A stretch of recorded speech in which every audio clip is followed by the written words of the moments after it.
इस हाउस में मौजूद सबको तकलीफ ये पहुंची होगी कि ये कहा गया जो सिक्योरिटी को हेड करते हैं, नाम नहीं लेता, उनके पार्ट पे ये कहा गया कि अगर आप एहतजाज करेंगे तो आप सबको जेल में डाल दूंगा। अब सर ये क्या बलूचिस्तान या गवादर कोई मकबूजा इलाका है? यहाँ पे लोग अगर अपने हक के लिए कोई एहतजाज करेंगे तो आप जिसका कोई जेल में डालने का हक नहीं है किसी भी शख्स को, वो क्या ये धमकियाँ देता फिरेगा कि वो जेल में डाल देगा लोगों को?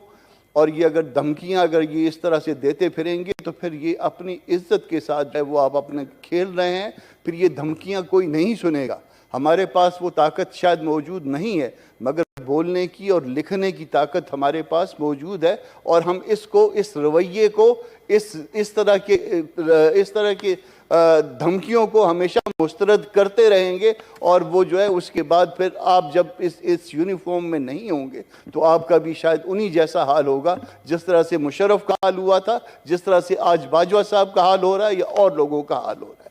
तो अपने लोगों को इस तरह से धमकियां न दें।